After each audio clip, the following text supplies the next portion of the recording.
The mahogany casket gleamed under the autumn sun, surrounded by America's wealthiest elite, all dressed in black.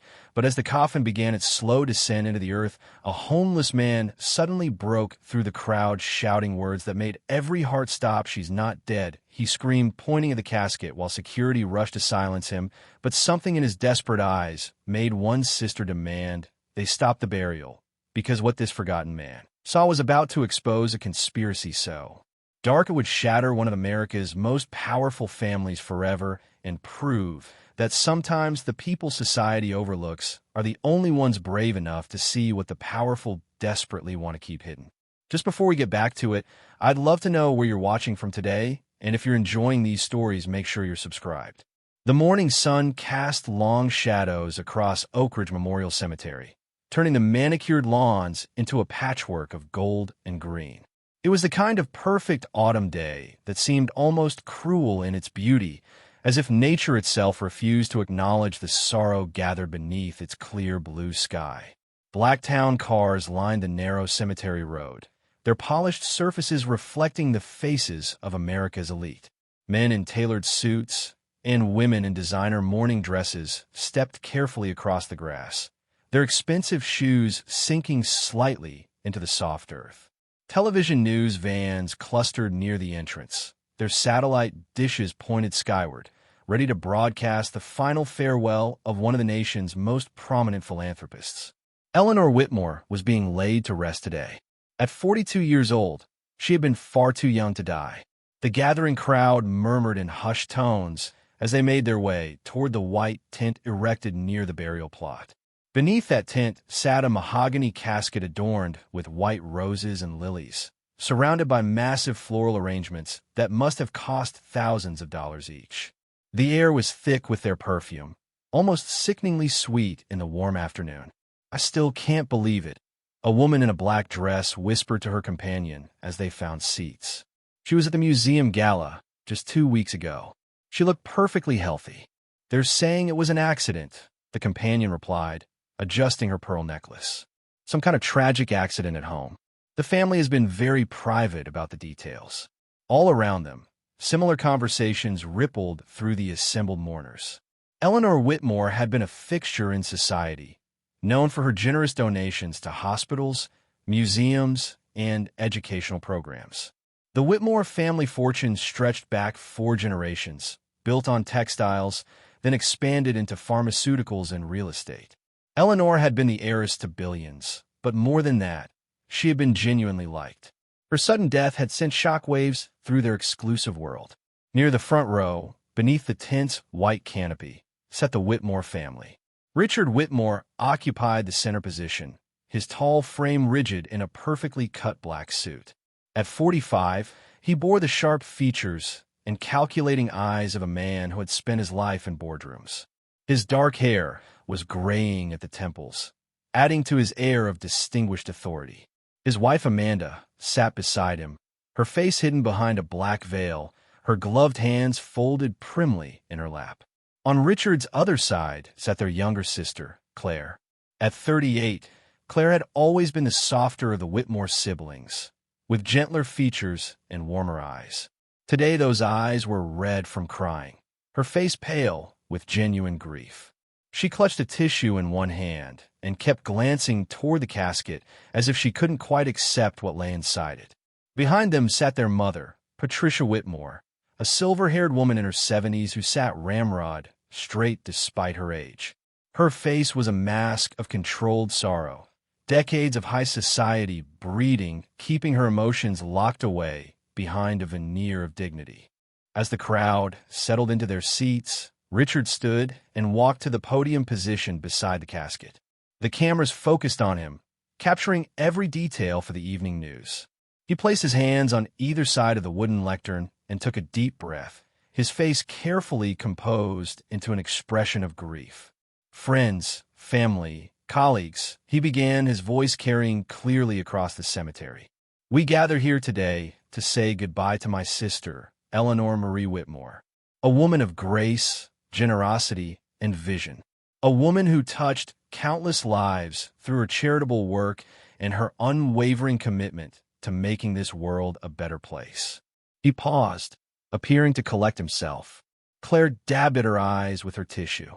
Eleanor's death came as a shock to all of us, Richard continued. A tragic accident has stolen her from our lives far too soon. She had so much more to give, so many more people to help. But we take comfort in knowing that her legacy will live on through the foundation she established, the programs she funded, and the lives she changed. As Richard spoke, his words flowing with practiced ease despite the emotional content. Nobody noticed the figure standing at the edge of the gathering. Far from the white tent, beyond the last row of chairs, partially hidden by an old oak tree, stood a man who didn't belong. Isaiah Washington was 54 years old, though the hard years had aged him beyond his time. His dark skin was weathered from too many nights sleeping rough, and his clothes were layered and mismatched, salvaged from donation bins and trash heaps. His gray-streaked beard was unkempt, and his hair needed cutting. A shopping cart containing his worldly possessions sat behind him on the cemetery path. But his eyes were sharp and alert, watching the funeral with an intensity that seemed out of place on a homeless man's face. Those eyes tracked Richard's movements, studied the casket, observed the family dynamics with the careful attention of someone who understood more than he should. Isaiah had walked 3 miles to be here today. He had seen the obituary in a newspaper someone had left on a bus stop bench, and something about it had pulled at him. Eleanor Whitmore. He remembered that name. He remembered her face, though it had been years since their paths had crossed. Richard's eulogy continued, painting a picture of Eleanor as a beloved sister, a devoted daughter, a pillar of their community. He spoke of her childhood, her education at prestigious schools, her decision to dedicate herself to philanthropy rather than the family business. His voice wavered appropriately at key moments, and several people in the audience reached for tissues. Eleanor believed in the power of compassion, Richard said, his hand resting on the casket now. She believed that those of us blessed with resources had a duty to help those less fortunate. She never turned away from someone in need. Her heart was too big, too generous, and now that heart has stopped beating, leaving a hole in our family and in this world that can never be filled. Isaiah shifted his weight, his jaw tightening. Something wasn't right. He couldn't put his finger on it exactly, but Richard's words felt rehearsed, polished, too perfect for a man who had just lost his sister. There was grief there, certainly, but underneath it was something else. Something that made Isaiah's instincts prickle with warning. As Richard concluded his eulogy and returned to his seat, a minister stepped forward to offer final prayers. The crowd bowed their heads. The cameras panned across the scene, capturing the sorrow of America's wealthy elite saying goodbye to one of their own. The minister's words rose and fell in the ancient rhythms of funeral rites. Ashes to ashes, dust to dust. We commit Eleanor's body to the earth, her soul to God's keeping, her memory to our hearts. May she rest in eternal peace. 6 pallbearers in black suits stepped forward, taking positions around the casket. The funeral director, a thin man with a practiced expression of professional sympathy, moved to oversee the lowering of the casket into the ground. The mechanical lowering device had been positioned earlier that morning, its straps waiting to receive their burden. Isaiah watched as the pallbearers prepared to lift the casket. He took a step forward, then another. His heart was pounding now, that same instinct that had once made him a good medical student screaming at him that something was desperately wrong. The pallbearers lifted the casket smoothly, carrying it the few feet to the grave. The crowd stood, moving closer to watch the final moment. Claire was crying openly now, supported by her mother. Richard stood with his arm around his wife, his face grave. Isaiah's feet carried him forward almost without conscious thought. He was moving through the outer ring of mourners now, drawing startled looks from those who noticed him. A homeless man at a billionaire's funeral. Several people wrinkled their noses at his appearance, taking subtle steps away. The casket was being positioned on the lowering device. The funeral director checked the straps, ensuring everything was secure. In moments, Eleanor Whitmore would begin her descent into the earth, the grave that would become her final resting place. Isaiah's walk became a jog, then almost a run. He pushed past a startled couple in the back row. A security guard near the tent noticed him and started moving to intercept, speaking urgently into his radio. The funeral director pressed the button. The electric motor hummed to life. The casket began to sink slowly into the ground. "Stop!" Isaiah's voice cracked across the cemetery like thunder. "She's not dead." Every head turned. The motor continued its descent for another second before the funeral director, startled, released the button. The casket hung, suspended, half in the grave and half out.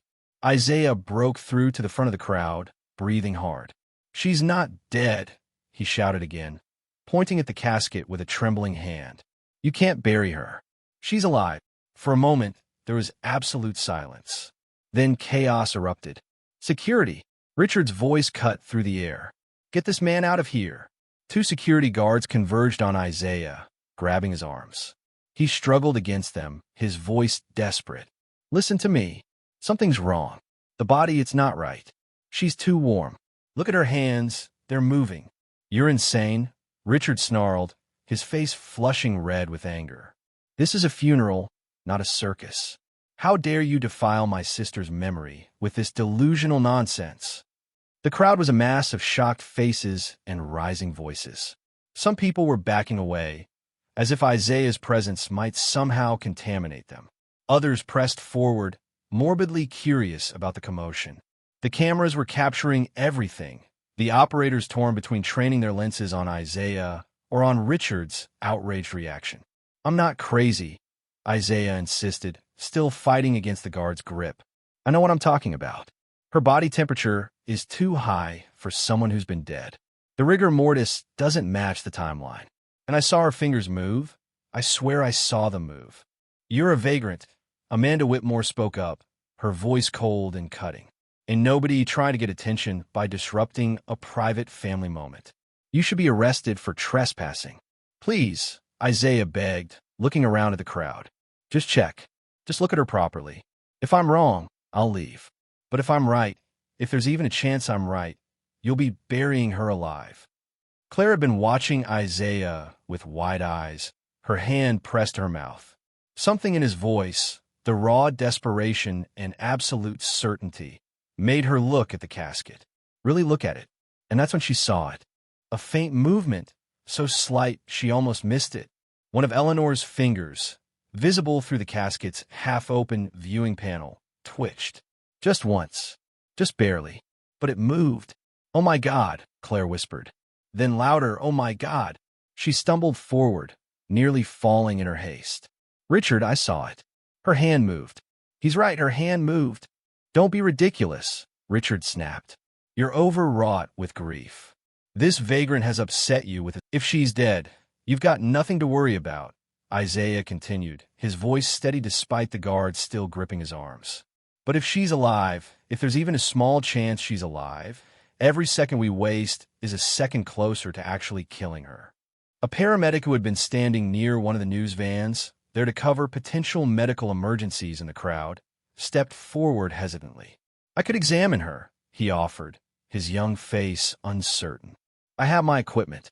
It wouldn't take long to check vital signs properly." Richard looked around at the watching faces, at the cameras recording every moment, at his sister Claire standing by the grave with desperate hope in her eyes.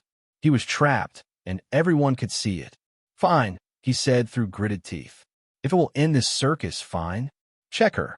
And when you confirm what we already know, that Eleanor is deceased, I expect this man arrested for disturbing the peace and harassment." The paramedic, whose name tag read J. Morrison, approached the casket with visible reluctance. Isaiah was finally released by the security guards, who kept close watch on him. He moved to stand beside Morrison, his voice low and urgent. "Check the carotid pulse," Isaiah instructed. "Not the wrist, the neck. It'll be faint if it's there at all. And watch for chest rise. It might only be a few breaths per minute, but look for it." Morrison nodded, climbing up to where he could reach into the casket. The crowd had gone completely silent now, every person holding their breath as they watched the paramedic place his fingers against Eleanor's pale throat. Seconds ticked by. Morrison's brow furrowed in concentration. He shifted his fingers, trying a different position. Then he pulled out a stethoscope from his bag, and listened to her chest. More seconds passed. They felt like hours.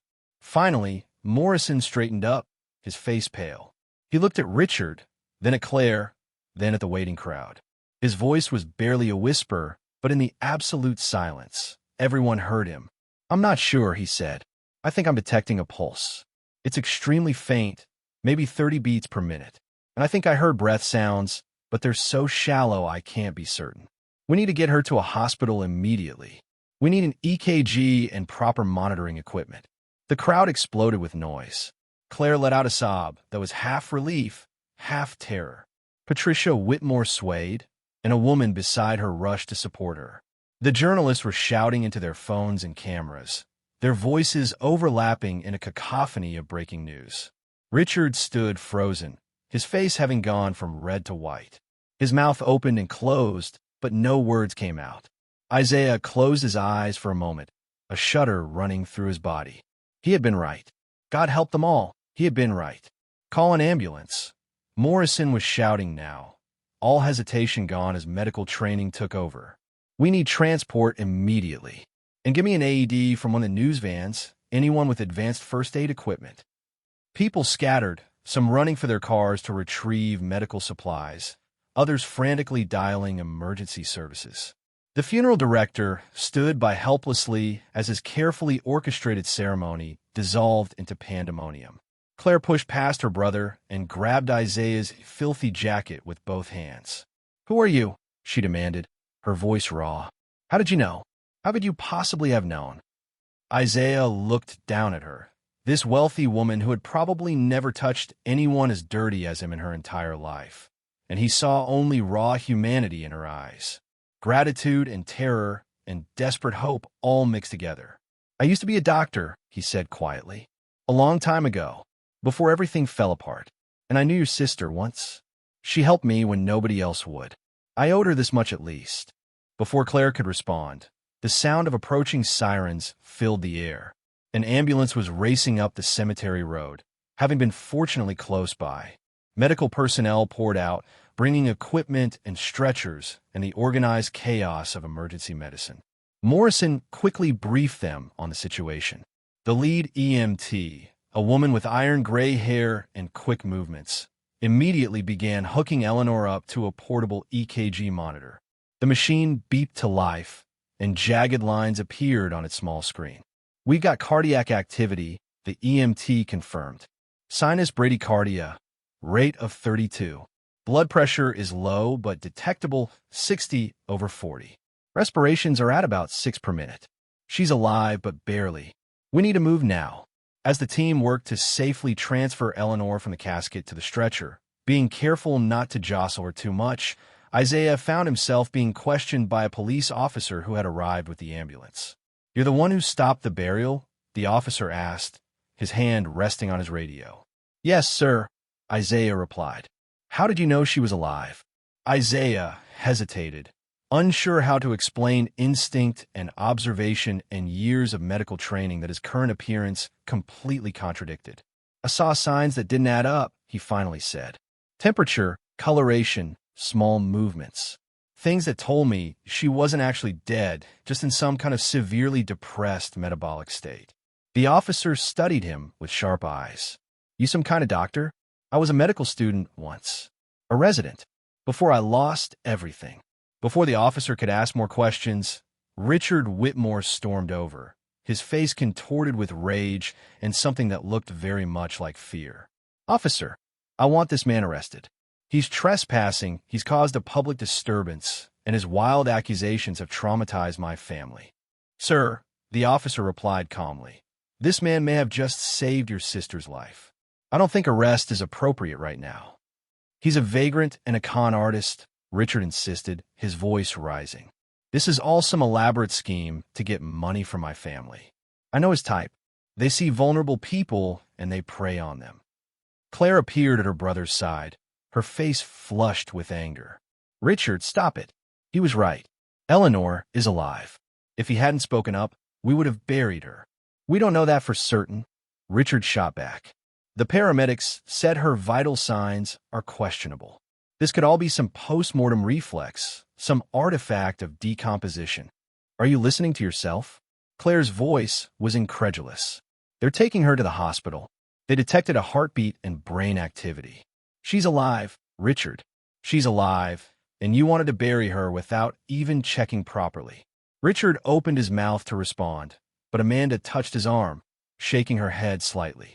He clamped his jaw shut, but his eyes remained fixed on Isaiah with undisguised hostility. The ambulance crew had Eleanor loaded now. They were moving quickly but carefully, the portable monitor showing her weak but persistent heartbeat. The lead EMT called out, "Is her family coming with us?" "I'm coming," Claire said immediately, already moving toward the ambulance. "I'll follow in the car," Patricia Whitmore said, her voice still shaky but gaining strength. "Richard, you come with me." Richard looked like he wanted to argue, but his mother's tone brooked no disagreement. He nodded stiffly and turned to follow her toward the waiting town car. As the ambulance doors closed and the vehicle pulled away, sirens blaring, the remaining crowd stood in shocked silence.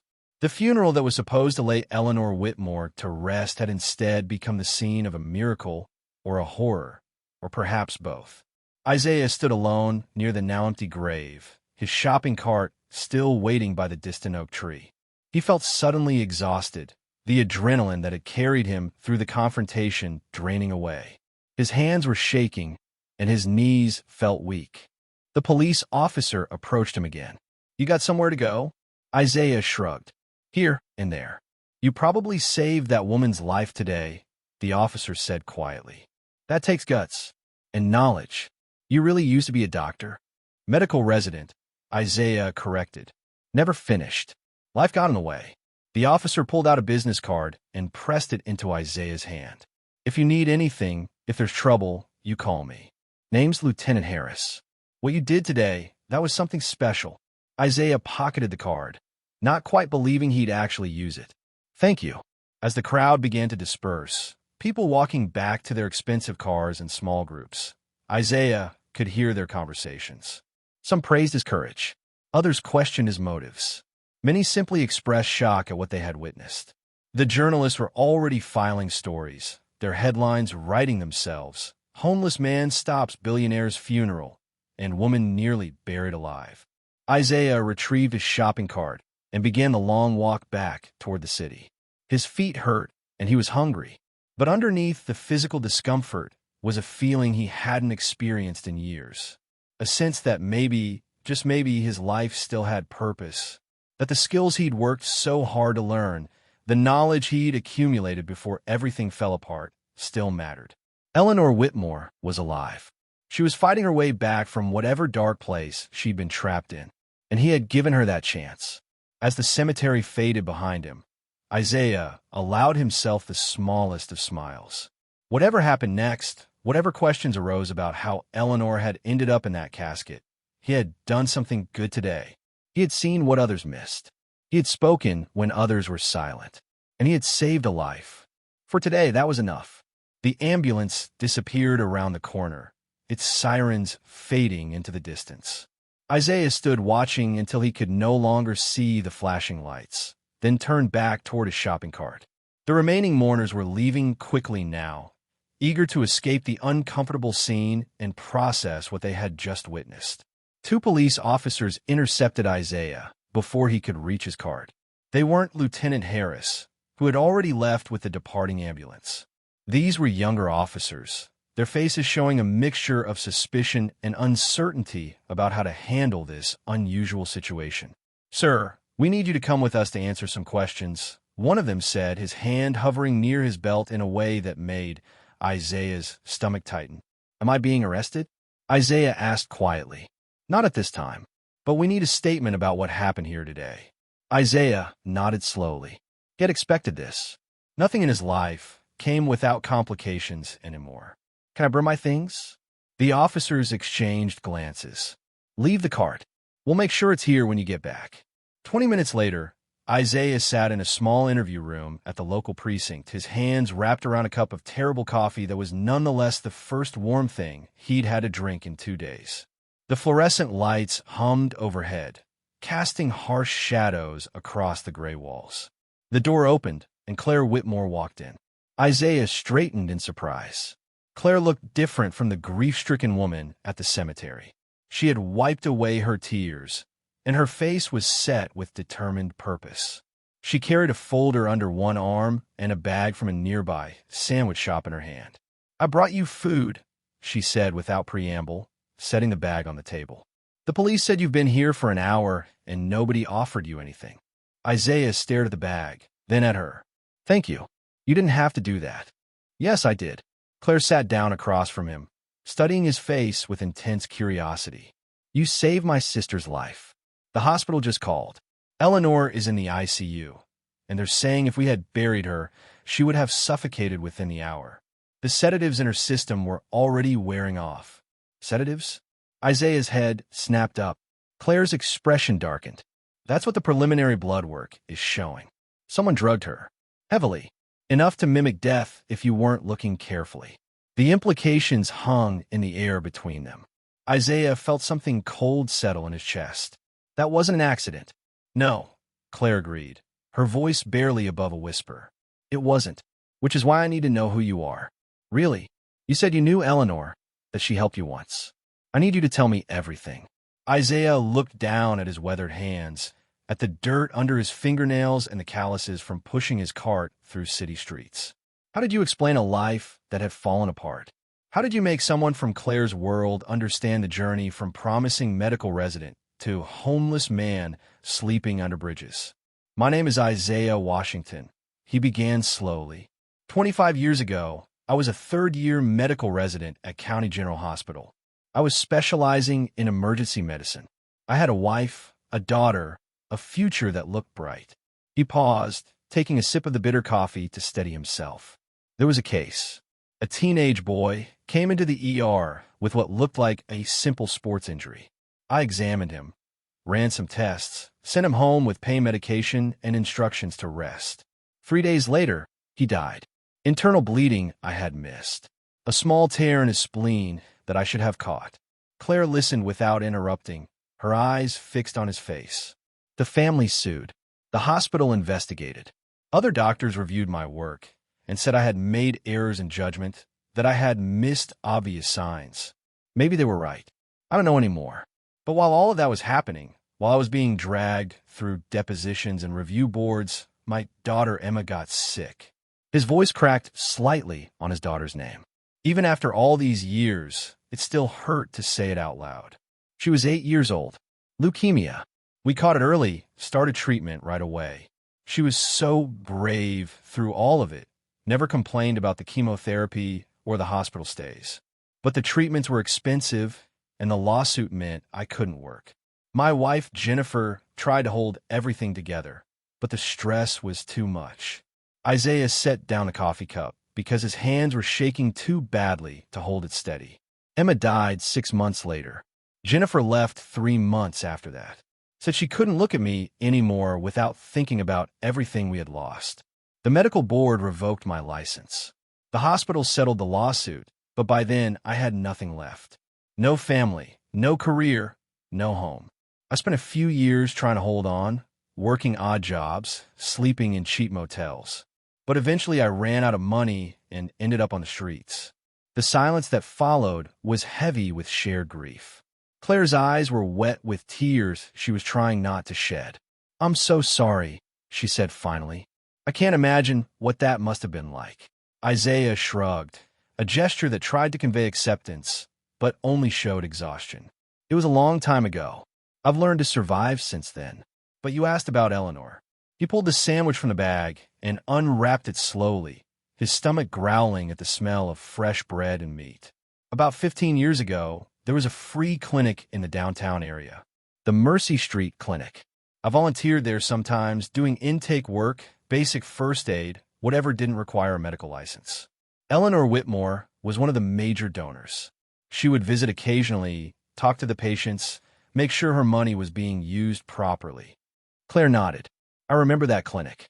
Eleanor talked about it all the time. She said it was one of the most important things she funded. One day, a newspaper ran a story about the clinic." Isaiah continued, his voice growing quieter. "They had dug up my past, the malpractice case, Emma's death, everything. They implied I was dangerous, that the clinic was putting patients at risk by letting me work there. The clinic director was going to fire me. He didn't want to, but the publicity was bad for donations. He took a bite of the sandwich, chewing slowly while the memory played out in his mind. Eleanor came to the clinic the day after the story ran. She walked right up to me in front of everyone and asked me to tell her what happened. So I did. I told her everything, just like I told you. And when I was done, she turned to the director and said that if I was fired, she would pull all her funding. Claire's eyebrows rose. She threatened them? She defended me, Isaiah corrected gently. She said that everyone deserved a second chance, that past mistakes didn't define future worth. She kept me employed there for another 3 years, until the clinic closed due to other funding issues. After that, I lost track of her. I was moving around a lot by then, living rough. But I never forgot what she did for me. He met Claire's eyes across the table. When I saw her obituary, something didn't feel right. The death was too sudden, too convenient. I couldn't explain it, but I knew I had to go to that funeral. And when I got there and saw her in that casket, I could see the signs.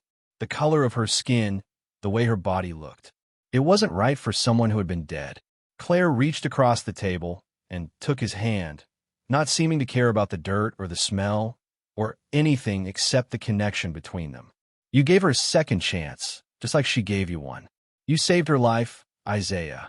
Before Isaiah could respond, the door opened again. Lieutenant Harris walked in, followed by a tall black woman in a suit who carried herself with obvious authority. Mr. Washington, Harris said, "This is Detective Angela Parker. She's been assigned to investigate the circumstances of Eleanor Whitmore's near burial." Detective Parker sat down and opened a notebook. "Mr. Washington, I need you to walk me through everything you observed at the funeral. Every detail, no matter how small." For the next hour, Isaiah recounted his observations. He described the way Richard had behaved, the timing of the eulogy, the funeral director's rush to lower the casket. He explained the medical signs he had noticed, the skin tone and temperature that had seemed wrong, the subtle movement in Eleanor's fingers that had confirmed his suspicions. Parker took notes rapidly, occasionally asking clarifying questions. Claire added her own observations, particularly about Richard's hostile reaction to Isaiah's interruption and his resistance to having Eleanor examined. When they finished, Parker closed her notebook and looked at them both seriously. "I'm going to be honest with you. Based on the preliminary toxicology reports from the hospital, we're looking at a potential attempted murder. Someone gave Eleanor Whitmore a massive dose of a sedative compound that's not commercially available. It's experimental, still in trial phases." Claire's face went pale. "Who would have access to something like that?" "That's what we're investigating," Parker replied. "But I need both of you to be careful. If someone tried to kill Eleanor once, they might try again. And they might not appreciate witnesses who can complicate things." After the police finished with him, Claire insisted on driving Isaiah back to the cemetery to retrieve his cart. They rode in silence through the city streets, the contrast between her luxury sedan and his homeless status creating an awkward tension. "Where will you go?" Claire asked as they pulled into the cemetery parking lot. Isaiah shrugged. "Same place I always go. I know some spots where people don't bother me." "That's not acceptable."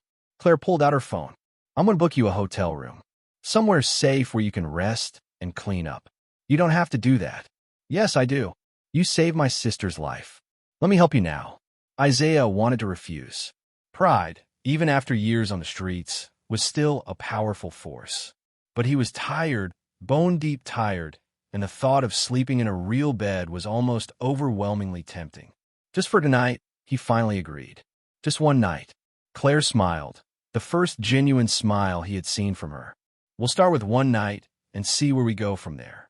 As Claire drove him to a modest but clean hotel on the edge of downtown, Isaiah looked out the window at the darkening sky.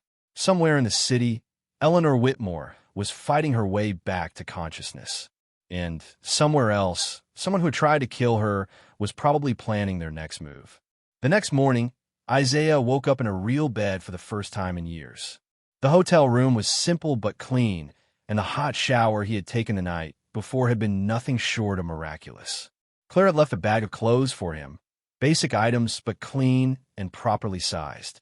When he came down to the lobby, he found Claire waiting for him with coffee and breakfast sandwiches. Eleanor woke up briefly last night, she said without preamble. She was confused and couldn't talk much, but the doctors say it's a good sign.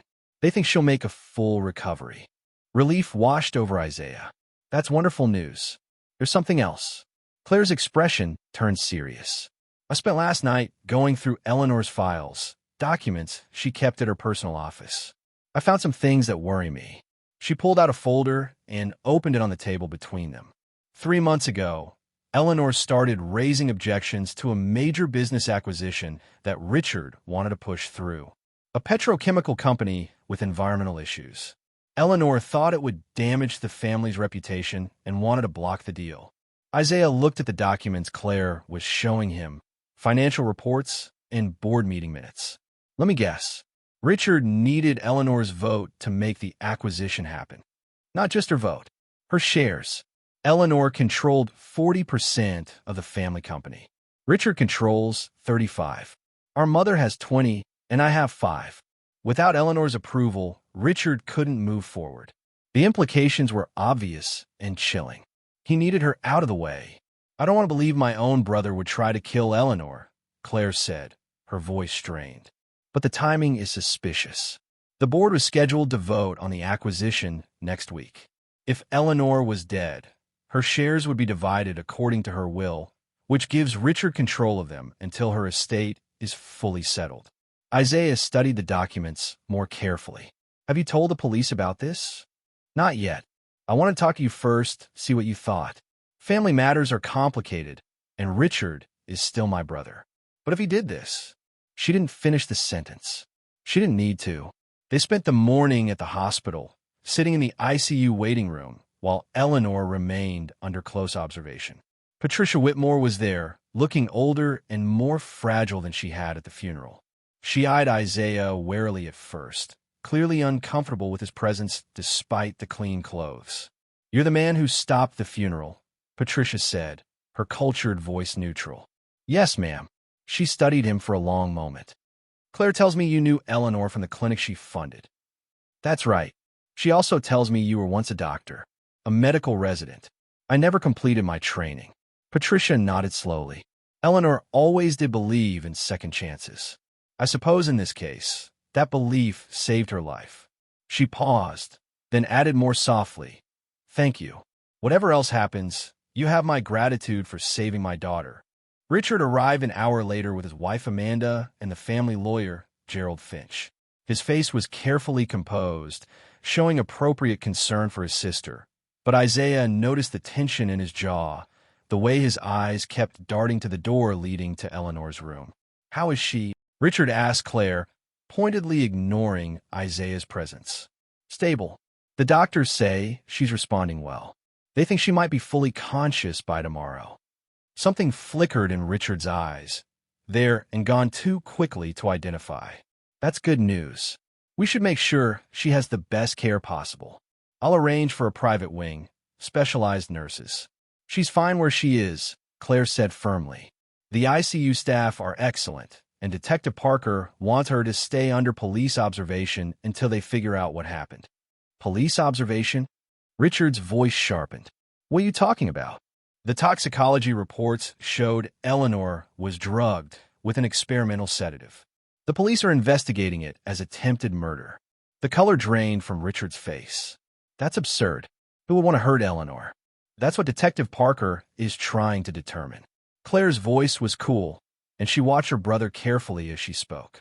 "Apparently the sedative used is very rare, only available to certain pharmaceutical companies. Companies like the ones in our family portfolio." Richard stared at his sister, understanding dawning in his eyes. "You can't possibly think I had anything to do with this." "I didn't say that, but you're implying it."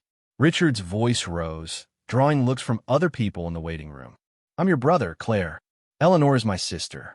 The idea that I would harm her is insulting and absurd." "Then you won't mind answering questions when the police ask them," Claire replied calmly. Richard opened his mouth to respond, but Gerald Finch touched his arm, shaking his head slightly. Richard clamped his jaw shut his face flushed with anger. The tension was broken by a doctor emerging from Eleanor's room. She was a middle-aged woman with kind eyes and graying hair pulled back in a practical bun. "Family of Eleanor Whitmore?" she asked. Everyone stood. The doctor smiled reassuringly. "She's awake and asking for visitors, but only one at a time and only for a few minutes. She's still very weak." Claire immediately moved toward the door. "I'll go first." She disappeared into the room, leaving the rest of them in awkward silence. Patricia sat back down, her hands folded primly in her lap. Richard paced near the windows, his agitation obvious. Isaiah remained seated, trying to be as unobtrusive as possible while still maintaining his role as witness to whatever was unfolding. 10 minutes later, Claire emerged, her eyes red from crying, but her expression lighter. "She's asking for you, Mother." Patricia rose and walked into Eleanor's room with the dignified bearing of someone who had spent a lifetime controlling her emotions in public. Richard moved to follow, but the doctor stopped him. "She specifically asked to see your mother, then your sister. She didn't mention anyone else." Richard's face darkened. "I'm her brother. Of course she wants to see me. When she asks for you, you can go in. Until then, please respect her wishes. She's been through a traumatic experience." Isaiah watched Richard carefully during this exchange. The man was furious, but underneath the anger was something else. Fear. Real, genuine fear. Patricia's visit was brief. When she emerged, her face was wet with tears, but she was smiling. "She's going to be all right," she said to no one in particular. "My baby girl is going to be all right." Claire went back in, and this time she gestured for Isaiah to follow. "Eleanor wants to meet you." Isaiah hesitated, acutely aware of Richard's hostile stare, but Claire took his arm and pulled him toward the door. They entered a room filled with beeping monitors and medical equipment, where Eleanor Whitmore lay, propped up on pillows, looking pale and fragile, but very much alive. Her eyes found Isaiah immediately, and she studied him with obvious confusion. "You're the man who stopped my funeral?" Isaiah nodded, suddenly feeling awkward. "Yes, ma'am. Claire says we knew each other. From the clinic." "Yes. You helped me once a long time ago. I wanted to return the favor." Eleanor's brow furrowed as she searched her memory. Then her eyes widened slightly. Isaiah Washington? From Mercy Street." He was surprised she remembered. "That's right. My God." Eleanor's voice was weak but clear. "I didn't recognize you. You look so different. It's been 15 years. Life has a way of changing people." Eleanor reached out a trembling hand, and Isaiah took it gently. "You saved my life. Claire told me everything. If you hadn't been there, if you hadn't spoken up, you helped me when I needed it most," Isaiah said quietly. "I was just returning the kindness." Eleanor squeezed his hand, tears sliding down her cheeks. "Thank you. Thank you for seeing me when everyone else looked away." They stayed only a few more minutes before the doctor shooed them out, insisting Eleanor needed rest. As they returned to the waiting room, Richard immediately stood. "I need to see her now." The doctor checked her tablet. "She hasn't asked for you yet, Mr. Whitmore. I don't care what she's asked for. She's my sister, and I have a right to see her." "You have a right to wait until the patient is ready to receive you," the doctor replied firmly. "Those are my rules, and they apply to everyone." Richard looked ready to explode, but Patricia spoke up. "Richard, please, don't make a scene. Eleanor has been through enough." For a moment, Isaiah thought Richard would argue. But then the man seemed to collect himself, smoothing down his suit jacket and forcing his expression into something more controlled. "Fine," he said tightly, "but I expect to be notified the moment she's willing to see me." He turned and walked out of the waiting room, Amanda and Gerald Finch hurrying after him. The relief in the room after his departure was palpable. Claire sank into a chair, looking exhausted. Something's wrong with him. He's never acted like this before. He's scared, Isaiah observed. People do desperate things when they're scared. "Do you really think he tried to kill her?" Isaiah thought carefully before answering. "I think someone did. Whether it was Richard or someone else, I don't know. But whoever it was has money, access to experimental drugs, and a reason to want Eleanor out of the way. That's a small pool of suspects." Claire pulled out her phone and started scrolling through messages. The board meeting for the acquisition vote is still scheduled for next week. Richard hasn't canceled it. Why would he if Eleanor was supposed to be dead? But she's not dead now. So why hasn't he postponed? It was a good question. Isaiah watched Claire's face as understanding dawned in her eyes. He's going to try to have her declared incompetent, Claire said slowly. That has to be it. If Eleanor is deemed mentally or physically incapable of managing her affairs, Richard can petition for temporary control of her shares. It wouldn't be permanent, but it would be enough to get the acquisition vote through. Can he do that? With the right doctors and the right lawyers? Probably. Especially if he can argue that her near-death experience has left her confused or unstable. They sat in silence, processing the implications. Eleanor wasn't safe yet. Even alive, she was still vulnerable to whatever schemes her brother had in motion. Isaiah thought about the woman in that hospital bed, fighting her way back from the edge of death. He thought about the scared 8-year-old girl he had watched die in a different hospital room years ago, helpless to save her despite all his medical knowledge. He hadn't been able to save his daughter, but maybe, just maybe, he could help save Eleanor Whitmore. We need to find proof, he said finally. Real evidence of what Richard did. Something the police can use. Claire looked at him with renewed determination. Then that's what we'll do. Together. Outside the hospital, as the sun began to set over the city, Richard Whitmore sat in his car and made a phone call. We have a problem, he said when the line connected. She's awake, and that homeless man is still causing trouble. The voice on the other end spoke briefly.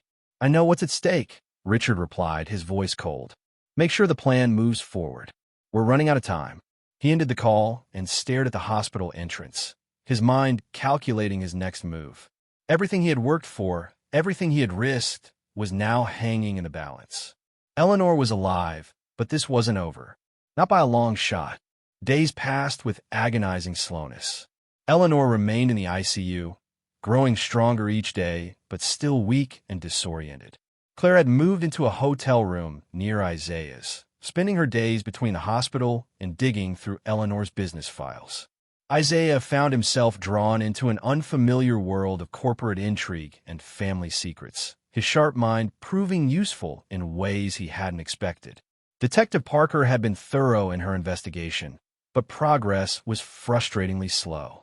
The experimental sedative found in Eleanor's system was traced to a pharmaceutical research division, but the chain of custody was murky. Someone with access and knowledge had obtained it, but proving who remained elusive. On the 4th day after the funeral, everything came to a head. The hospital had scheduled Eleanor for transfer from the ICU to a private recovery room. She was stable enough, the doctors said, to begin the next phase of her healing.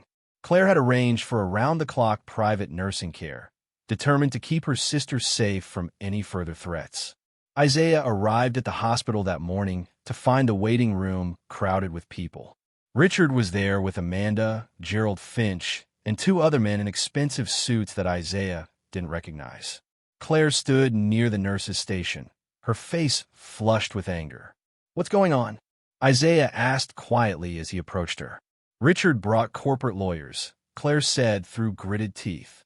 He's filing papers to have Eleanor declared temporarily incompetent to manage her business affairs. He claims the trauma of her near-death experience has left her mentally unstable. Isaiah's jaw tightened. Can he do that? He's certainly trying. He has doctor's statements saying Eleanor is still confused and disoriented, which is true but completely normal for someone recovering from heavy sedation. He's twisting it to make it sound like permanent damage. Before Isaiah could respond, Richard spotted them and walked over, his expression coldly triumphant. Claire, we need to discuss the arrangements for Eleanor's care, he said, his tone formal and businesslike.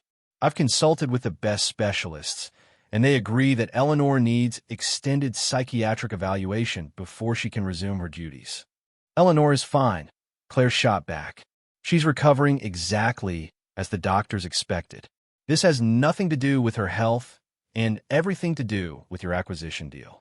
Richard's face darkened. How dare you suggest I would use my sister's condition for business purposes? I'm trying to protect her and protect the family company. Someone needs to make decisions while Eleanor is incapacitated. She's not incapacitated. She's recovering for being poisoned. Allegedly poisoned. The police haven't proven anything. Richard's eyes flicked to Isaiah with open hostility. And I don't appreciate you involving this vagrant in family matters. His presence is completely inappropriate. Isaiah saved Eleanor's life, Claire said firmly. He has every right to be here. He has no rights whatsoever. He's not family. He's not staff. He's just a homeless man who caused a scene at a funeral. Richard stepped closer, his voice dropping to a harsh whisper. I want him out of this hospital, Claire. If you don't remove him, I'll have security do it. Isaiah had remained silent throughout the exchange, but now he spoke up, his voice calm, but carrying an edge of steel. I'm not going anywhere until I know Eleanor is safe. Safe from what? From me. Richard let out a bitter laugh. You fill my sister's head with paranoid delusions. You're nothing but a con artist looking for a payout from a wealthy family. Then why are you so afraid of me? Isaiah asked quietly.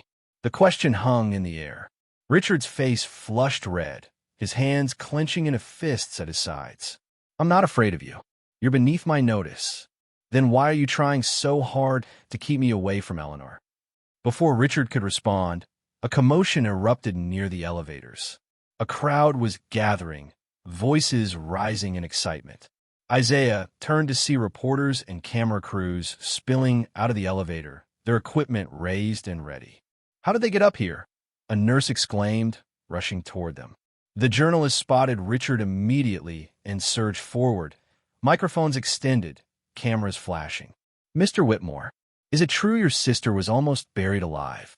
Can you comment on the police investigation? Are you filing for control of her business interests? Is there truth to the rumors of attempted murder? Richard's face went pale, then red. No comment. Security. Get these people out of here. Hospital security guards appeared, trying to herd the reporters back toward the elevators. But the journalists were persistent, shouting questions as they were pushed back. In the chaos, Isaiah noticed something. One of the reporters, a young woman with sharp eyes and a press badge from a major network, was focused not on Richard but on Gerald Finch. She was speaking into her phone, her gaze never leaving the lawyer's face. Claire grabbed Isaiah's arm. Come on. While they're distracted, they slipped away toward Eleanor's room. Inside, they found Eleanor sitting up in bed, looking stronger than she had in days. Her color was better, her eyes clearer. What's all that noise? She asked. Reporters, Claire said. Someone tipped them off about Richard's competency filing. A small smile played at Eleanor's lips. Good. Claire stared at her sister. Did you? I made a phone call to an old friend in journalism, Eleanor confirmed. If Richard wants to play dirty, I can too. Public pressure will make it harder for him to push through any legal maneuvers. Isaiah felt a surge of admiration for this woman who, despite her weakness, was still fighting back. Eleanor, we need to talk about what happened, Claire said urgently. The police are investigating, but we need your statement. Do you remember anything about the night you were drugged? Eleanor's expression grew troubled. She picked at the hospital blanket, gathering her thoughts. Some of it is still fuzzy, but pieces are coming back. Richard came to my house that evening. He said we needed to discuss the acquisition vote, that he wanted to find a compromise. She paused, taking a sip of water from the cup on her bedside table. I was willing to listen. He is my brother, after all, and I didn't want family conflict. We sat in my study, and he poured us both drinks. Whiskey from a bottle he brought. He said it was a peace offering, a special vintage. Isaiah and Claire exchanged glances. I felt strange almost immediately after drinking it. Eleanor continued. Dizzy, disoriented. Richard kept talking, but his voice seemed to come from far away. I tried to stand up, but my legs wouldn't work. The last thing I remember is Richard calling someone on his phone. Then everything went black. Who did he call? Claire asked. I don't know. I couldn't make out the words. Everything was spinning. Eleanor's hands trembled slightly. When I woke up here, at first I thought I had dreamed it all. But then the doctors told me what happened, that I was in a casket, that Isaiah stopped my burial. Her voice broke, and Claire rushed to embrace her. Isaiah stood quietly, his mind working through the implications of what Eleanor had described. Richard had personally administered the drug. There was no more room for doubt about his involvement. The door burst open, and Richard stormed in, his face contorted with rage. Two security guards tried to stop him, but he pushed past them. "Eleanor, we need to talk. Privately." His eyes swept over Claire and Isaiah with disgust. "Without the peanut gallery. Anything you have to say to me, you can say in front of Claire and Isaiah," Eleanor replied, her voice steady despite her obvious fatigue. "This is family business. Isaiah, save my life. That makes him more family than you've been lately." Richard's face twisted with fury. "How dare you? I'm your brother. I've spent my entire life working for this family, building our legacy, and you've thrown it all away for what? Some misguided moral crusade about environmental responsibility. So this is about the acquisition," Eleanor said quietly. "Of course it's about the acquisition. We stand to make hundreds of millions, to expand into new markets, to secure our position for the next generation. But you couldn't see past your bleeding heart, could you? The company we're acquiring has 17 environmental violations and 3 pending lawsuits. It would destroy our reputation." "Our reputation?" Richard laughed bitterly. "Our reputation is money, Eleanor.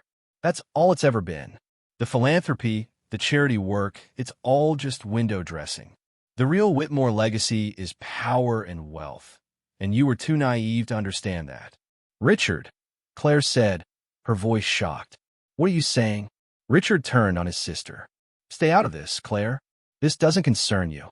"It concerns all of us," Claire shot back. "Eleanor is our sister. You try to kill her. I try to save the family," Richard corrected, his voice cold. "Eleanor was going to ruin everything our father and grandfather built. I did what was necessary." The room fell silent. Richard seemed to realize what he had just admitted, his face going pale. "You need to leave," Eleanor said, her voice shaking but firm. "Get out of my room. Get out of this hospital. Eleanor, get out." Eleanor's shout was weak but fierce. "You tried to kill me, Richard. Your own sister. You drugged me and let them declare me dead, and you're going to bury me alive. Get out before I call the police." "The police can't prove anything," Richard said, but his bravado was crumbling. "It's your word against mine." "Actually," Detective Parker's voice came from a doorway, "we have quite a bit of evidence now." Everyone turned to see the detective standing there with 2 uniformed officers. She held up her phone, which had been recording the entire conversation. "Richard Whitmore, you're under arrest for attempted murder." What happened next moved so quickly it felt almost surreal. Richard tried to push past the officers, but they grabbed him efficiently. He struggled, shouting about lawyers and false accusations, but they had his hands cuffed behind his back within seconds. "You can't do this," Richard yelled as they led him toward the door. "I'll fight this. I'll fight all of you. You'll regret this, Eleanor. You'll regret turning against your own family." His voice faded as they took him down the hallway. Amanda stood frozen in the doorway, her face white with shock. She looked at Eleanor, opened her mouth as if to speak, then simply turned and walked away. The silence that followed felt heavy and strange. Eleanor was trembling now, the adrenaline that had carried her through the confrontation draining away. Claire sat on the bed and held her sister while she cried. Isaiah moved toward the door to give them privacy, but Eleanor called out to him. "Isaiah, wait. Please." He turned back. Eleanor was wiping tears from her face, but she was smiling through them. "Thank you. For everything. For seeing what others missed. For having the courage to speak up when no one wanted to listen. You gave me back my life." Isaiah felt his throat tighten with emotion. "You gave me back mine first. All those years ago. I never forgot that kindness. I remember you now," Eleanor said softly. "Not just from the clinic, but from before. You were the resident who sat with me in the emergency room when I had that riding accident. Do you remember? I was 16, terrified, and you talked to me about horses and told me stories to keep me calm while they waited for the x-ray machine." Isaiah searched his memory and found the moment she was describing. A scared teenage girl with a possible fractured arm, trying not to cry. He had been so young himself then, still learning how to comfort patients, how to ease fear with gentle conversation. "I remember," he said quietly. "You've been saving me for a long time, it seems." Eleanor's smile was warm despite her exhaustion. "I'm glad I could return the favor, even if it took me years to do it." Detective Parker returned a few minutes later to take formal statements from everyone. The recording of Richard's confession would be crucial evidence, but they needed to build a complete case. Eleanor recounted the evening she was drugged in detail, and Claire provided documentation of Richard's financial motives and suspicious behavior. "We'll need to investigate Dr. Vale as well," Parker said, making notes. The physician who pronounced Eleanor dead. Richard couldn't have pulled this off without medical assistance. He was paid, Eleanor said with certainty. Richard would have paid him very well to falsify the death certificate without asking too many questions. "We'll find the money trail," Parker assured her, "and the source of the sedative. Every piece of evidence helps." As the detective left, the hospital administrator arrived with apologies for the security breach that had let the reporters through. She also brought good news. Eleanor could be moved to a private recovery suite with enhanced security, away from the chaos of the ICU and the regular hospital floors. The move happened quickly. Eleanor was wheeled to a spacious room on the top floor, with large windows overlooking the city. Private security guards were posted outside, and the staff were carefully vetted. Claire arranged for the best private nurses, and Isaiah found himself included in the list of approved visitors without question. That evening, as the sun set and painted the sky in shades of orange and pink, the three of them sat together in Eleanor's new room. Claire had ordered dinner from a good restaurant, and they ate slowly, the tension of the past days finally beginning to ease. "What happens now?" Claire asked, breaking the comfortable silence. "Richard will face trial," Eleanor said. "He'll probably claim temporary insanity or extreme stress. His lawyers will fight hard. But we have his confession on recording," Claire pointed out. "True, and the physical evidence of the sedative in my system.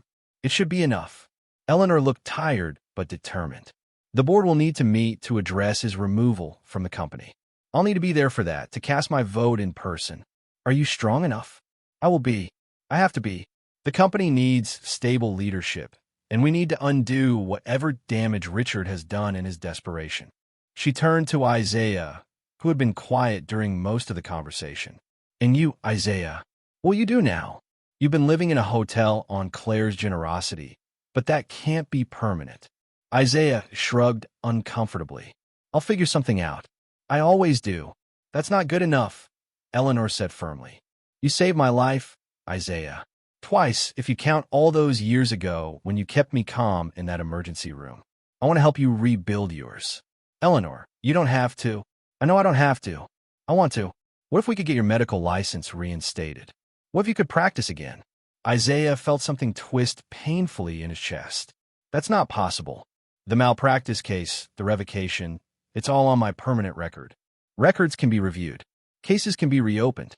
The medical board might see things differently now, with new evidence and testimony. It's worth trying at least." Hope was a dangerous thing for someone who had learned to live without it. But as Isaiah looked at Eleanor's earnest face, at Claire's encouraging smile, he felt that dangerous emotion stirring in his chest. "I don't know," he said quietly. "It's been so long. Medicine has changed. I've changed. But your knowledge hasn't disappeared," Eleanor insisted. "Your instincts saved me when trained doctors missed the signs. That's worth something. That's worth everything." Outside the window, the city lights were beginning to twinkle as darkness fell. Somewhere in that city, in a police interrogation room, Richard Whitmore was learning that wealth and power couldn't protect you from the consequences of trying to murder your own sister. And in a hospital room high above the streets, three unlikely allies sat together and began to plan a future that none of them could have imagined just days before. Eleanor was alive. Richard was in custody. And Isaiah Washington, homeless man and forgotten medical resident, had been given a chance at redemption he never expected to receive. The journey ahead would be difficult. Legal battles, corporate restructuring, the long road to medical license reinstatement. But for the first time in 15 years, Isaiah allowed himself to believe that journey might actually be possible. He had stopped a funeral and saved a life. Maybe, just maybe, he could also save his own. The aftermath of Richard's arrest moved quickly.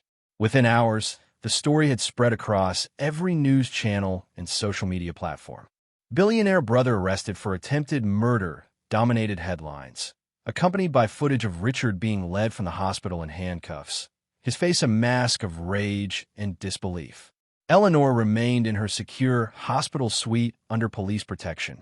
Lieutenant Harris himself had assigned 2 officers to guard her door at all times, rotating shifts to ensure continuous coverage. Detective Parker visited daily, building her case piece by piece. On the second day after the arrest, Parker arrived with significant news. Isaiah and Claire were both present when she entered Eleanor's room, her expression grim but satisfied. "We found Dr. Marcus Vale," Parker announced, setting her briefcase on the table. "He was attempting to board a private flight to the Cayman Islands. We arrested him at the airfield." Eleanor sat up straighter in her bed. "Did he confess?" "Not yet, but we found evidence in his office and on his personal devices. Wire transfers from shell company we've traced back to Richard. 3 payments totaling $200,000 made in the weeks leading up to your supposed death." Claire let out a low whistle. "That's a lot of money." "It gets better," Parker continued, pulling documents from her briefcase. Dr. Vale's computer contained detailed instructions from Richard about the sedative dosage, the timing of the administration, and how to falsify the death certificate. Richard was meticulous in his planning. Too meticulous. He left a digital trail. Isaiah had been standing by the window, but now he moved closer. "What about the sedative itself? Have you traced where it came from?" Parker nodded, a tight smile on her face. "This is where it gets interesting. The compound is called WB17, developed by Whitmore Biotech, a subsidiary of the family company. It was designed as a metabolic suppressant for use in emergency medicine to slow down bodily functions during trauma. It never made it past Phase 0 trials because of dangerous side effects, including mimicking death," Eleanor said quietly. "Exactly. The project was shelved 3 years ago, but a small quantity remained in the research facility's secure storage. We checked the logs. Richard accessed that facility 2 months ago using his executive credentials. Security footage shows him entering the storage area and leaving with a briefcase." The room fell silent as the implications sank in. Richard had been planning this for months, carefully acquiring the means to fake his sister's death, recruiting a corruptible doctor, setting the stage for what should have been the perfect crime. "What about the funeral home?" Claire asked. "They must have been involved too." "The funeral director claims ignorance," Parker said. "Says Dr. Vale presented all the proper documentation, and he had no reason to question it. We're still investigating, but right now it looks like he was an unwitting participant." Eleanor rubbed her temples, looking tired. "So Richard and Dr. Vale. Anyone else?" "We're looking into Gerald Finch's involvement. As the family lawyer, he pushed very hard to keep the funeral moving forward and discouraged any examination of your body. But he's lawyered up himself, and proving he knew about the murder plot will be difficult." "What about Amanda?" Claire asked about Richard's wife. Parker's expression softened slightly. "Amanda Whitmore has been cooperative. She claims she had no knowledge of Richard's plans, and we haven't found evidence to contradict that. She's devastated, filing for divorce, and has offered to testify against Richard if needed." Eleanor looked sad rather than satisfied. "Richard destroyed his own life, trying to control mine. He'll face trial for attempted murder, conspiracy, and fraud," Parker confirmed. "Dr. Vale will likely take a plea deal in exchange for testimony. Between his confession on recording, the digital evidence, and the testimony we're gathering, the case is solid." After Parker left, a nurse came to check Eleanor's vital signs and administer medication. Her recovery was progressing well, the doctors said. The sedative had left her system completely, and her strength was returning daily. They were discussing discharge plans, possibly by the end of the week. Isaiah had stepped into the hallway to give Eleanor privacy during the examination. He stood near the large windows overlooking the city, lost in thought. The past week had been surreal, like living in someone else's life. He had gone from sleeping under bridges to being consulted by detectives and sitting at the bedside of a billionaire. "You look troubled," a voice said beside him. Isaiah turned to find Patricia Whitmore standing there. Eleanor's mother looked older than she had at the funeral, the stress of recent events etched in the lines around her eyes. But she held herself with the same dignity that seemed built into her bones. "Mrs. Whitmore," Isaiah said respectfully, "please call me Patricia." She gazed out the window, her hands clasped in front of her. "I wanted to apologize to you properly. At the cemetery, I looked at you with contempt. I saw a homeless man causing disruption, and I judged you instantly. I'm ashamed of that. You don't need to apologize." "Yes, I do." Patricia turned to face him. "You saved my daughter's life, and I treated you as less than human because of your circumstances. That says terrible things about me and the world I've lived in." Isaiah didn't know what to say. The apology felt genuine, and the shame in Patricia's voice was real. "Richard was my son," Patricia continued, her voice breaking slightly. "I raised him, loved him, watched him grow into a man I thought I knew. And he tried to murder his own sister for money. What kind of mother raises a child capable of that?" "You raised 3 children," Isaiah said quietly. "2 of them turned out pretty well." Patricia's smile was sad and grateful. "Claire tells me Eleanor wants to help you get your medical license back." "She mentioned it, yes. Will you let her?" Isaiah hesitated. "I don't know if it's possible, and I don't know if I'm worthy of it anymore." "You save a life with nothing but your eyes, your knowledge, and your courage," Patricia said firmly. "If that doesn't make you worthy of being a doctor, I don't know what does."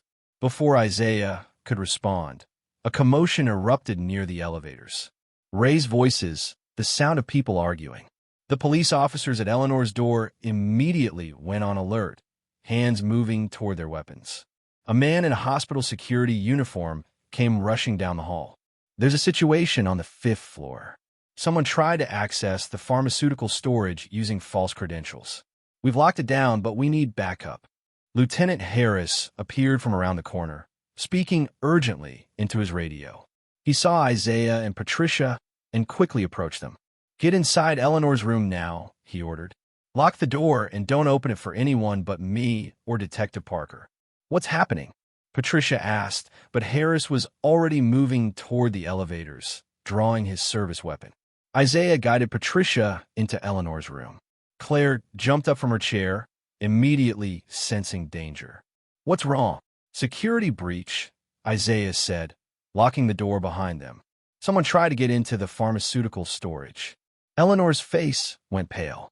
"Richard, he's trying something." "Richard's in custody," Claire reminded her. "But he could have people working for him," Eleanor said, her voice shaking. "He had months to plan this. Dr. Vale wasn't the only one he could have recruited." The lights in the hallway suddenly went dark. Emergency lighting kicked in, casting everything in an eerie red glow. Through the door's window, they could see the police officers taking defensive positions, their weapons drawn. Isaiah moved to the window and looked down at the street below. Police cars were arriving, their lights flashing in the darkness. Whatever was happening, it was being taken seriously. His phone buzzed. A text from Lieutenant Harris: "Stay locked in. Do not open door unless you see my face and I give you the password. Mercy Street." Isaiah showed the text to the others. They waited in tense silence, listening to muffled voices and footsteps in the hallway outside. 10 minutes passed. Then 20. Eleanor sat on her bed, Claire beside her holding her hand. Patricia stood near Isaiah by the window, her face composed but her hands trembling slightly. Finally, there was a knock on the door. Through the window, they could see Lieutenant Harris's face, tired but relieved. "Password," Isaiah called through the door. "Mercy Street," Harris replied. Isaiah unlocked the door. Harris entered quickly, holstering his weapon. "It's over. We got him." "Who?" Eleanor asked. "Hospital orderly named David Kovac. He was on Richard's payroll. Tried to access the drug storage to get a syringe of WB-17. We think he was planning to inject it into Eleanor's foreline." The room went cold. If they had succeeded, Eleanor would have appeared to die naturally in her hospital bed, and the attempted murder case against Richard would have collapsed. "How did you know?" Claire asked. "We've been monitoring everyone who's had access to this floor," Harris explained. Kovac showed up on security footage near Eleanor's room 3 times in the past 2 days, even though he had no legitimate reason to be on this floor. "We flagged him for investigation. When the alert came through that someone was trying to breach pharmaceutical storage using his credentials, we knew." "Is he talking?" Isaiah asked. "Singing like a bird. Says Richard promised him $50,000 to finish the job. He kept referring to it as a mercy, saying Eleanor was suffering and this would be painless.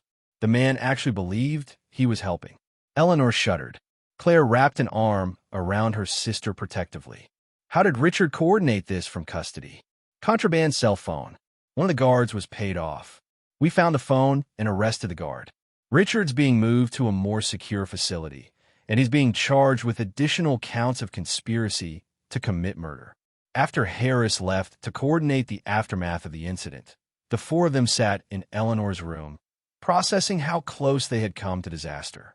"I can't stay here," Eleanor said finally. "Even with protection, I'm not safe. Richard has resources, connections. If he can get to me once, he can try again." "Where would you go?" Patricia asked. "Home. My estate has better security than any hospital. I can continue recovering there, hire private medical staff, and be surrounded by people I trust." Claire nodded. "I'll make the arrangements. We can have you transported tonight, if necessary."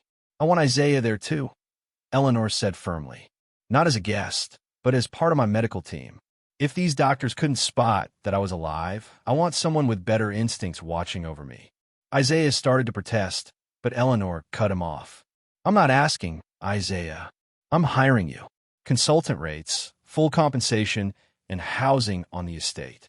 You saved my life once. Help me stay alive until this is over." The move happened quickly. By midnight, Eleanor was in a private ambulance headed to her estate on the outskirts of the city. Isaiah rode with her, Claire and Patricia following in a separate car. Police escorts led the convoy, taking a circuitous route to avoid potential surveillance. Eleanor's estate was impressive, a sprawling property with high walls, security gates, and enough land to ensure privacy. The main house was modern but elegant, all glass and natural wood, nestled among old-growth trees. A medical team was waiting when they arrived, a private physician and 2 experienced nurses who would provide around-the-clock care. Eleanor was settled into a first-floor bedroom that had been converted into a recovery suite, complete with monitoring equipment and everything needed for her continued healing. Isaiah was shown to a guest cottage on the property, a small but comfortable space that felt impossibly luxurious after years of homelessness. He stood in the doorway, almost afraid to enter, overwhelmed by the unreality of his situation. The next morning, Eleanor's story dominated every news outlet. The attempted second murder in the hospital had been leaked to the press, and public outrage was reaching a fever pitch. Protesters gathered outside the jail where Richard was held, demanding justice. Social media exploded with commentary, think pieces about wealth and privilege, debates about corporate ethics and family loyalty. Through it all, one image captured the public's imagination. Isaiah at the cemetery, shabby and desperate, shouting that Eleanor was alive while security tried to remove him. It became a symbol, a reminder that truth could come from the most unexpected places, that those society overlooked might see what others missed. Inside Eleanor's estate, away from the media circus, life took on a strange new rhythm. Isaiah worked with the medical team, monitoring Eleanor's recovery with the same sharp attention to detail that had saved her at the funeral. He noticed small things, a slight tremor in her hands that indicated lingering effects from the sedative, a pattern in her sleep disruptions that suggested trauma rather than physical illness. The private physician, Dr. Susan Shun, was impressed. "You have excellent instincts," she told Isaiah after a consultation. "Where did you train?" "County General, years ago. I never finished my residency." "That's a shame. You have the mind of a natural diagnostician." Eleanor, who had been resting on a lounge chair in her bedroom, spoke up. That's going to change. Isaiah, I've contacted the medical board on your behalf. They've agreed to review your case. Isaiah felt his heart skip. Eleanor, I appreciate what you're trying to do, but no buts. I've arranged for character witnesses, including Dr. Chin here, and I'm personally funding an independent review of your original malpractice case. The teenage boy who died, his family deserves justice, but so do you. If there were errors in how your case was handled, we'll find them. And if there weren't, if I really did make a fatal mistake, then we'll deal with that honestly, Eleanor said. But either way, you deserve a fair chance to tell your story and to show who you are now. Not who you were 15 years ago when your world was falling apart. Over the following days, Detective Parker visited regularly with updates. Dr. Vale had accepted a plea deal, 15 years in prison in exchange for full testimony against Richard. The evidence was overwhelming. Richard would face trial, but his lawyers were already discussing plea negotiations. The best they could hope for was avoiding a life sentence. The board meeting to address Richard's removal from the company was scheduled for 2 weeks away. Eleanor was determined to attend, to cast her vote in person, and to address the damage her brother had done. He's been making unauthorized deals for months, Eleanor told Isaiah and Claire during a strategy session. Using company resources for personal gain, hiding environmental violations in subsidiary companies, padding his expense accounts. The full audit is revealing a pattern of corruption. Can the company survive this? Claire asked. It'll take work, but yes. We have strong fundamentals and good people in key positions. We need to clean house, establish new oversight protocols, and rebuild trust with our shareholders and the public. And the petrochemical acquisition, Isaiah asked. Dead in the water, Eleanor said with satisfaction. The target company's stock is plummeting thanks to the publicity. Even if we wanted to pursue it, which we don't, it's no longer financially viable. Patricia, who had been quietly listening, spoke up. The family name has taken a severe blow. Rebuilding that will be harder than fixing the company. Maybe it needed to be damaged, Eleanor said thoughtfully. We've traded on our reputation for too long without examining what that reputation was built on. This is an opportunity to do better, to actually live up to the values we've claimed to represent. A week after the move to the estate, Isaiah received a letter from the medical board. His case would be reviewed at a formal hearing in 6 weeks. He would have the opportunity to present new evidence, call witnesses, and argue for reinstatement of his eligibility to practice medicine. He sat in his cottage that evening, the letter in his hands, and felt emotions he had thought long dead stirring in his chest. Fear that he would fail, hope that he might succeed, grief for all the years lost, gratitude for this unexpected chance at redemption. There was a knock on his door. Isaiah opened it to find Eleanor standing there, wrapped in a shawl against the cool evening air. She looked stronger than she had since he first saw her in that casket, her color good, her eyes clear. May I come in? She asked. They sat on the small porch, looking out over the darkened grounds. Security lights dotted the perimeter, and somewhere in the distance, a night bird called. I've been thinking about something, Eleanor said, about second chances and what we owe each other. You gave me a second chance at life. I'm trying to give you a second chance at your career. But I've realized there's something more important than either of those things. Isaiah waited for her to continue. Purpose, Eleanor said. You saved me because you had purpose, to repay a kindness, to use knowledge that others had dismissed as worthless. I want to create something that gives purpose to others like you. People who've lost everything but still have something valuable to offer. What are you thinking? A mobile clinic. Not just charity medicine, but a real facility staffed by people who understand what it means to struggle. Former doctors who lost their licenses, nurses who fell through the cracks, medical students who couldn't finish their training. People with knowledge and compassion who've been written off by society. Eleanor turned to look at him, her eyes bright with passion. I want you to run it, Isaiah. Once you get your license back, I want you to build this with me. We'll call it the Mercy Street Clinic, in honor of the place where we first met. A place for second chances. Isaiah felt tears welling in his eyes, the first he had allowed himself in years. I don't know what to say. Say you'll think about it. Say you'll consider that maybe everything you've been through, all the pain and loss and years of survival, maybe it all led to this, to a purpose bigger than either of us alone. They sat together in the darkness, two people who had saved each other's lives, planning a future neither could have imagined. Behind them, through the cottage window, the letter from the medical board lay on the table, promising a chance Isaiah had stopped believing in. Tomorrow, Detective Parker would call with news that David Kovac was cooperating with prosecutors, that the case against Richard was now unshakable. Tomorrow, news outlets would run features about the homeless hero who stopped a billionaire's funeral and exposed a conspiracy. Tomorrow, Eleanor would take her first walk around the estate grounds, her strength finally returning. But tonight, Isaiah Washington allowed himself to believe that redemption was possible, that the long road from medical resident to homeless man to whatever came next had meaning and purpose. He had seen Eleanor when no one else did, and now she was helping him see himself, not as he had been or as he was, but as he could become. In the distance, the city lights twinkled against the dark sky. Somewhere out there, Richard Whitmore sat in a cell, facing the consequences of trying to murder his own sister. Somewhere else, families were sleeping in shelters or under bridges, invisible to a world that had stopped seeing them. But here, on this estate, in this unlikely alliance between a billionaire and a homeless man, something new was being born. A vision of medicine that saw people instead of credentials, that valued instinct and compassion as much as degrees and licenses. The Mercy Street Clinic didn't exist yet. Isaiah's medical license wasn't reinstated yet. Eleanor's recovery wasn't complete yet.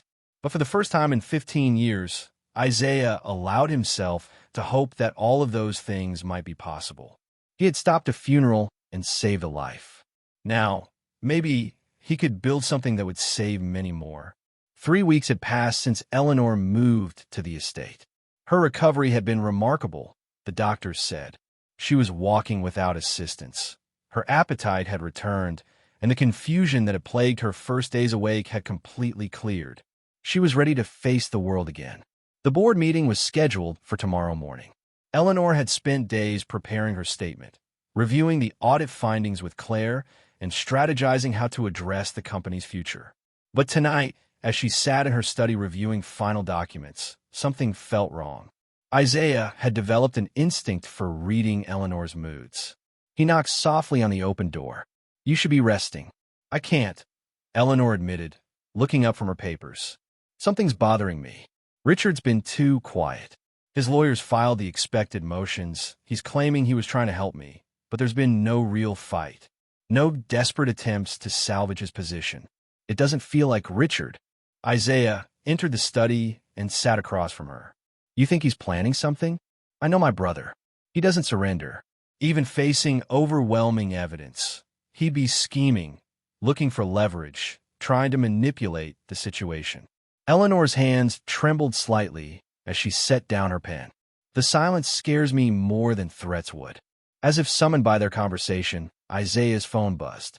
A text from Detective Parker, security alert. Suspicious vehicle near estate perimeter.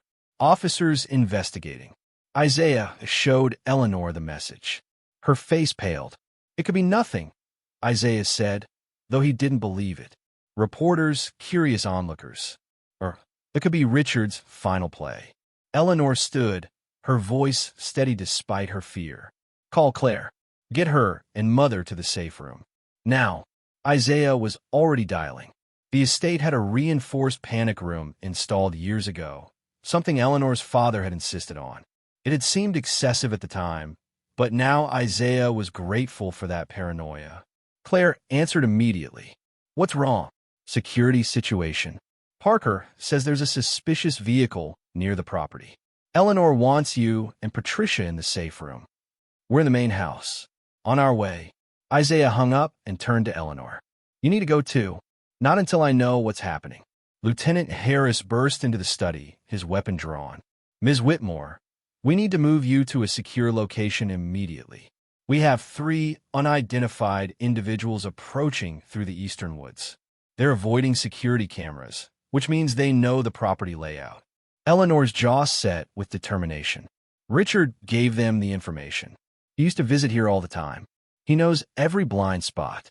Harris spoke urgently into his radio, coordinating with the officers stationed around the property. All units, potential hostile intrusion. Protect the principal at all costs. They moved quickly through the house toward the safe room, a reinforced space hidden behind a bookshelf in the library. Claire and Patricia were already there, the heavy door standing open. Eleanor hesitated at the threshold. Isaiah, you should come inside too. There's not enough room for everyone, and you need the security officers with you. Isaiah gave her a gentle push toward the door. I'll be fine. I'll stay with Harris and the team. The door sealed with a heavy thunk, magnetic locks engaging. Isaiah could hear muffled voices inside as Claire tried to calm Patricia, who was clearly terrified. Harris positioned officers at strategic points throughout the house.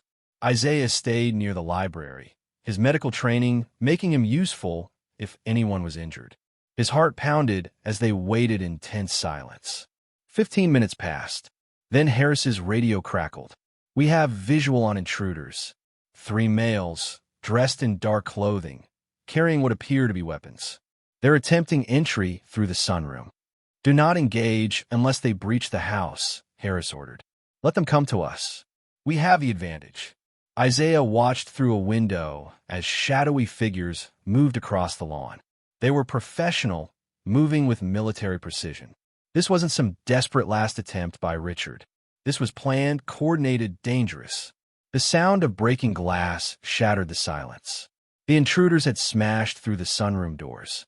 Harris signaled his team, and they moved into position. Police, drop your weapons. Harris's voice boomed through the house.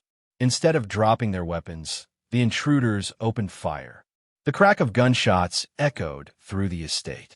Isaiah dropped to the floor, his breath coming in short gasps.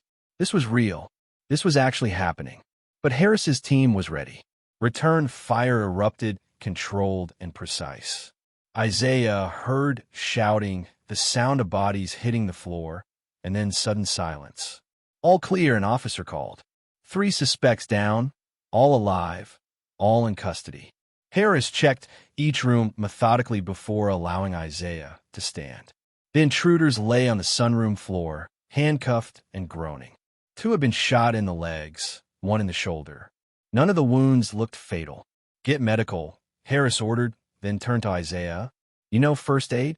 Isaiah nodded, his medical training overriding his fear. He knelt beside the least injured intruder and began assessing the wounds, applying pressure to slow bleeding, checking for signs of shock. One of the intruders, a man in his 30s with a buzz cut and cold eyes, glared at Isaiah. This changes nothing. The boss said she needs to disappear. If we failed, someone else will finish it. The boss. Harris crouched beside the man. You mean Richard Whitmore? The intruder's silence was answer enough. Richard hired you from prison, Harris continued. Use what, a smuggled phone? Promised you what? Money from offshore accounts. Still silence. But Isaiah noticed something. The man kept glancing at his watch, then toward the front of the house. Harris, Isaiah said quietly. I think this was a diversion. Harris's eyes widened. He grabbed his radio. All units, check the perimeter. This might be. An explosion rocked the eastern side of the property. The lights went out, emergency generators kicking in seconds later. Through the windows, Isaiah could see flames rising from what looked like the security station. The gate, an officer shouted into his radio. Someone just rammed through the main gate with a vehicle. Harris was already running, Isaiah close behind him. They reached the front entrance just as a black SUV screeched to a stop. The driver's door opened, and a figure emerged. It was Gerald Finch, the family lawyer, holding a gun with shaking hands. Where is she? Finch demanded, his voice high with panic and desperation. Where's Eleanor? Richard said if I didn't finish this tonight, he'd expose everything. My embezzlement, the offshore accounts, all of it. I'll go to prison. I can't go to prison. Put the gun down, Gerald, Harris said calmly, his own weapon trained on the lawyer. I can't. Don't you understand? Richard has evidence of everything. He made me part of this from the beginning. The drug acquisition, the death certificate, all of it. If Eleanor testifies, I'm finished. You're already finished, Harris replied. Shooting Eleanor won't save you now. It'll just add murder to your charges. Finch's gun wavered, tears streaming down his face. He promised me it would look natural, that nobody would know. But that homeless man ruined everything. Isaiah stepped forward, hands raised. Gerald, listen to me. I understand desperation. I understand what it's like to lose everything. But this isn't the answer. Eleanor is safe. You can't reach her, and killing anyone here will only make things worse. You don't understand, Finch sobbed. You don't know what Richard is like. He owns people. He destroys them. Even from prison, he's orchestrating all of this. Then help us stop him, Isaiah said. Tell the police everything. Testify against him. It's your only chance. For a long moment, Finch stood there, the gun still pointed in their general direction, but his resolve clearly crumbling. Then, with a choked sob, he dropped the weapon and fell to his knees. Harris's team swarmed him immediately, securing him in handcuffs. Isaiah let out a breath he hadn't realized he'd been holding. The safe room door opened, and Eleanor emerged with Claire and Patricia. She looked shaken but composed, surveying the damage to her home with sad eyes. It's over now, Harris told her. We have Finch and his hired men in custody. They're all talking, trying to cut deals. Richard's finished. This was his last desperate attempt, and it failed. Eleanor walked to where Finch knelt on the ground, surrounded by officers. The lawyer couldn't meet her eyes. Why, Gerald? She asked quietly. You worked for our family for 20 years. Richard had evidence of my embezzlement, Finch whispered. $2 million over the past decade. He said he'd keep it quiet if I helped him. Then he said he'd expose me if I didn't. I was trapped. You had choices, Eleanor said, her voice hard. You could have confessed, faced the consequences, started over. Instead, you chose to help murder me. That's not being trapped, Gerald. That's being a coward. She turned away from him, dismissing him from her life with that simple gesture. Claire wrapped an arm around her sister as they walked back toward the house, leaving the cleanup to the police. The next morning, despite the chaos of the previous night, Eleanor insisted on attending the board meeting. She arrived at the corporate headquarters flanked by security, with Claire at her side and Isaiah present as her personal medical consultant. The boardroom fell silent when she entered. Directors who had worked with Richard for years looked uncomfortable, unsure how to react to the woman they had almost buried. Eleanor took her seat at the head of the table, her bearing regal despite everything she'd been through. Good morning. I apologize for my absence these past weeks. As you know, I was temporarily unable to attend to company business due to being nearly murdered by my brother. A few nervous laughs rippled through the room, quickly silenced. The audit has revealed extensive corruption under Richard's leadership, Eleanor continued, her voice clear and strong. Unauthorized transactions, hidden environmental violations, embezzlement and fraud. I moved to formally remove Richard Whitmore from all positions within this company and to begin criminal proceedings to recover lost funds. The vote was unanimous. Not a single director spoke in Richard's defense. Eleanor spent the next hour outlining her vision for the company's future. Increased transparency, independent ethics oversight, a complete restructuring of their environmental practices. Some directors looked skeptical, others relieved. But all of them listened. When the meeting concluded, the senior director approached Eleanor privately. When Richard wakes up from whatever delusion he's been living in, he'll realize he destroyed everything for nothing. You're still here, still in control, and stronger than ever. He's my brother, Eleanor said softly. Part of me will always grieve for the man he could have been, but I won't let that grief stop me from doing what's right. 6 weeks later, Isaiah stood before the medical review board in a small hearing room downtown. His lawyer, provided by Eleanor, had done excellent work preparing the case. Character witnesses testified to Isaiah's actions at the funeral, his care for Eleanor during her recovery, his evident skill and knowledge. Dr. Susan Chin spoke passionately about Isaiah's diagnostic abilities. Lieutenant Harris testified to his courage and clear thinking under pressure. Even Detective Parker appeared, describing how Isaiah's observations had been crucial to solving the case. But the most powerful testimony came from Eleanor herself. She walked to the front of the room, still using a cane, but moving with confidence, and looked directly at the board members. "Isaiah Washington saved my life twice," she said. "Once when he spoke up at my funeral, and again every day since, as he's monitored my recovery with skill that rivals any doctor I've met. Yes, he made a mistake years ago. Yes, a patient died under his care. But who among us hasn't made mistakes? The question isn't whether Isaiah is perfect. The question is whether he has the knowledge, the judgment, and the character to practice medicine. And I'm here to tell you that he does." The board deliberated for 2 hours. When they returned, the chairwoman's face was unreadable. "Mr. Washington, this board has reviewed your case thoroughly. We've examined the original malpractice investigation and found several procedural irregularities that raise questions about the fairness of that process. We've heard compelling testimony about your recent actions and your evident medical knowledge." Isaiah's heart pounded so hard he thought it might burst from his chest. "Therefore, this board grants you provisional reinstatement. You may practice medicine under supervision for a period of 2 years, after which your case will be reviewed again.